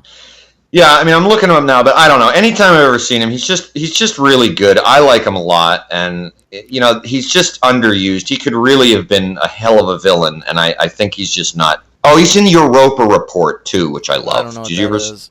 It's a great outer space sci-fi horror movie. There is no villain to hang on to in this movie. Yeah, I agree. That's why he's my LVP. I think, and I like Ghost Protocol. I think I love it. It's probably my second favorite of the series so far. Mm-hmm. But I gotta say, this is the worst villain of the four. I'll take Dougray Scott over this villain. I wouldn't. I just think he's underwritten. But I still like him better than I liked the role of Dougray Scott. Look, 2 for me was a fucking train wreck. I never cared about the villain in this movie. Right. Well, you're also they blew up the fucking Kremlin, which is crazy. The stakes and the scale of Ghost Protocol are by far the highest of the 4. Yeah, they are. You're right. But the one thing I did I liked the touch in the parking garage when he's fighting with him. When Cruise and Nyquist are fighting for the briefcase, and Nyquist is so fucking crazy that he just kills himself because he doesn't. As long as his goal is nuclear proliferation. Great, man. Yeah, I mean, nuclear proliferation was all he wanted, and I liked that. There was no self-preservation. He's that nuts that as long as he knew he thought He thought he accomplished his goal. He's good to die. Yeah, that and I was just fight like, wow. in, like, the car factory or whatever, where That was Tom Cruise great. drives the car off the thing, and Yeah. that part That was nuts. really baller. The movie still—it's so funny because you watch all these movies inundated with good action, bad action, and these movies, like I said, with the chases, they still surprise me, like, of what the character is even going to do. Because, like, Bond does a lot of that stuff in the Daniel Craig era, but, like, when Hunt gets in that car and straps his seatbelt on, I literally, in my head, I said, he's not just going to drive it and crash it to get down there fast, and of course he does, and it's so ridiculous. But it's so great, it still surprises me. But the character Ethan Hunt is a little bit watery. They changed him given the movie. I agree with that. And I thought a lot about the line in Mission Impossible 2 by Dougray Scott, where he says he'll probably do some crazy aerial stunt to avoid killing a single security guard. Because I feel like in this movie, Ethan Hunt is just murdering security guards left and right. Yeah, but are they like villains? I mean, I don't know. I mean, they work for a villainous organization, I suppose, but... Well, then he's got a little Bond in him. There's no real beating up people. He just kills. Yeah, well, but he wasn't that way in the first two. That's true. Yeah. That's true. I mean, it's either some sort of character arc, but they haven't addressed it, and I don't think they will. So that's a good point. Yeah, I don't know. Yeah. And then so at the end of the movie, we get the team there. There's also an arc in this movie where Jeremy Renner thinks he's responsible for Michelle Monaghan being killed. Right. We didn't talk about that. That's an arc that never really stuck the landing for me. Because if she was actually dead, I feel like I and other people would have been so fucking mad. So I kind of didn't believe she was dead the whole movie. And then at the end, Cruise says, like, well, she's not dead. And so Renner joins the team. And then he and Monaghan, like, gaze at each other across a thing, and the movie ends. Yeah. They eye fuck each other from across the street. Right. Yeah, completely. Yeah, I mean, I didn't remember that twist. I thought Jeremy Renner's delivery of the monologue was excellent. I didn't. Jeremy Renner, I just don't find him charismatic enough. And this is telling, Henry. Uh-oh. During that speech, I zoned out. I knew you were going to say that. I did. Yeah. I was thinking about other stuff from the movie. I think I took a note or two. And then when the speech came up again, like 10 minutes later in the movie, I had to look it up on Wiki to see what did he say in that speech. I guess it was more important than I thought. Well, that happens to me too. I mean, truth be told. But and I can understand that. The movie's like an adrenaline rush the whole time. It brings you down for this dialogue. You might think but like, some of the quiet parts, I'm a big fan of quiet parts of action movies. Yeah. Like I would watch a movie that was just about, like a Spider-Man movie that was just about Peter Parker attending high school. Yeah, you did. I would. You did. Shut it's called up. Spider-Man Homecoming. I hate you. But so Mission Impossible, the problem with that sequence, honestly, for me, was it's just like the crew chatting. Like he's delivering that monologue to Paula Patton, and Tom Cruise is in the other room. And so he starts delivering that monologue, and I'm just like, ugh, it's just Jeremy Renner delivering a monologue to Paula Patton. And like my brain instinctively zoned out. That's funny. Yeah. That's funny. I mean, I get it. It is funny that it's like a very key piece of information. No, it's super important. Like if I was seeing this in theaters, I would have been really mad. I missed that. Right, of course. Yeah. Fair enough, my friend. Fair enough. All right, what do you give this movie? I'm giving it 4. All right, I'm giving it a 3. I figured. Mm-hmm. Yeah. Who's your MVP? Paula Patton. Mine is Simon Pegg. I just think he's so fucking good in this movie. I'm leaving room for Simon Pegg because I know he turns up in 5 and 6. Right, so right. I was leaving room for him. I wanted to focus on some other people. I loved him in this. When he says he's like a full field agent at the beginning of the movie, I was just so excited and happy, and he did not let me down. He was really, really funny throughout. Yeah, he is. I agree. He pulls that role off, which, if cast wrong, we've talked about it before, can be awful. It's perfect, and it made me happy to see him. I saw an interview with him. Mm-hmm. Did you see this, Henry? There's an interview with him from way early on, like when he had just done Shaun of the Dead. Okay. And they asked him, like, do you think you might cross over into American movies? And he was like, I don't see that ever happening. What the fuck am I going to be in? Mission Impossible 3? Is that right? Yeah. That's great. And I love it. He's like a fixture in this franchise. That's so funny. And I'm so happy for him because I genuinely think Simon Pegg's a great guy and really one of our finest comedic actors. And, so I've loved him since like Spaced and Shaun of the Dead and Hot Fuzz. And for him, like knowing what a nerd he is and stuff. Right. To be a central figure in like the He's Mission Impossible and Star Trek franchises, like. I forgot about that. Go He's with great. Simon Pegg. I love you, man. I like him more in Star Trek. I love him as Scotty. He's fucking great. Perfect. Oh God, yeah. Okay. 4 stars. So that's my MVP. That's your MVP. My LVPs, like I said, Michael Nyqvist. Mine's and yours. Paula Patton. All right. Yeah, I think you should write an album for her to apologize for giving her the LVP. It'll be better than that fucking Robin Thicke album. We're gonna have to patent it. Am I right? We were doing so well. All right. Superhero count? Oh yeah, not too many, but here we go.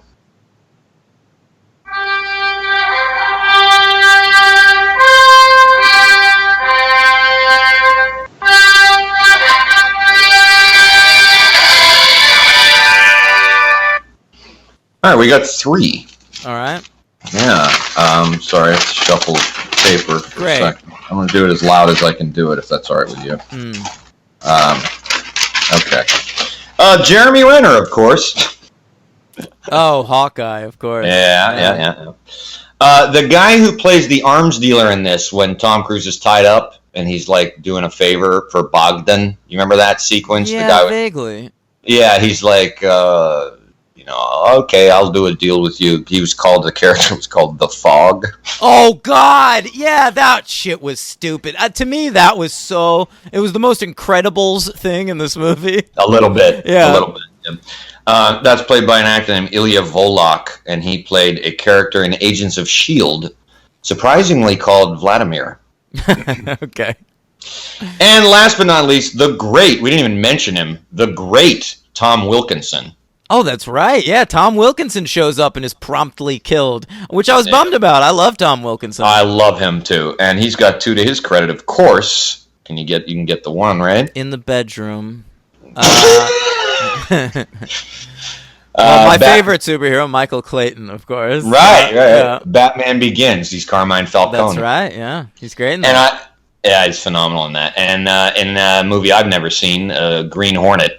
He's in that too. God, I did see that. Don't remember him being in it. Yeah, he played a character named James Reed. Okay. I don't know. That's probably. I think that's the Green Hornet's dad. Yeah. Somebody's dad. Yeah, somebody's dad. So he probably had scenes with my cousin who played the young the young Green Hornet. Oh, perfect. Yeah. Yeah, that's right. Of course. Yeah. Yeah. All right. Hey, for fuck's sake, people. Right? Come on, folks. Yeah. Right? Hey. What'd we get? 5-star ratings and reviews on iTunes. Come on, folks. It's my birthday. Oh, totally. Give Do it for Henry a me. birthday one. Hey, we got a 5-star review. I'm looking it up right now. And here it is. And it is 5 stars from Hermit and a bunch of numbers. Okay. Love this podcast is the title. This is a great podcast. Not only do they cover classic franchises like Die Hard, but they also cover less popular franchises like Jumanji. Daniel and Henry are both hilarious, and I love how I can enjoy the podcast even if I haven't seen the movies being covered. I also love all the little tunes for the AFI, BFI, etc. Can we hear the AFI theme to as a thank you to this guy? Sure. You'll love this podcast if you enjoy movies or even just witty banter. Check it out. Oh, that's very nice. I like that. That's very cool. Sure, here you go. It's been a long time since we heard this. Yes, That's still my favorite theme. Yeah, it's the first one. Yeah. So, Can I hear the first, BFI theme? It's the first in the franchises of the franchises themes. Sure. And the British Film Institute. It's close, right? Kind of close. That's great. All right. Gang, shut up, Tim. I saw him. Oh, follow me on Twitter at Low Stakes Daniel. Follow the show on Twitter at Pod Franchise. Shut up, Tim. I saw him tweeting at a fan of his saying, recommending the show and saying, start with The Matrix or The Avengers. Interesting choices. Oh. Yeah. Huh. Okay. Hey, we have this fella, Danimal Control 6669. High five. All right. The palm of my hand is spit take worthy. That's something you said last week. Good stuff, and ditto on the Tom Cruise love. Fantastic episode. Now, I said he shouldn't be saying that. It's just going to embolden you. Right. Yeah. Well, it does. So you were right, and thank you, Danimal, very much. I got an email about it too. Great. So. All right, we'll get up to that. Space Cadet Juan had a lot of updates for us this week. He's now seen both Fallen Kingdom and Glow Season 2. Remember, he was asking which should I watch first. He said he liked the Glow Season 2 even more than Season 1, which is really saying something. I felt the same way. He also said that one of his daughter is one of the Regal kids with the name tag with the favorite movie. Really? Yeah, and he not the one I went to probably. Right. But he said the favorite movie on her name tag is Heathers, which is a fucking cool choice, right? Cool as shit. Yeah. Well, he would be a cool dad, so I'm sure she would have good taste. That's yeah, sure. Very cool. Yeah. Something about Ant-Man and the Wasp. That's kind of a spoiler, so I won't say it because you haven't seen it yet. Talking about what? Sorry.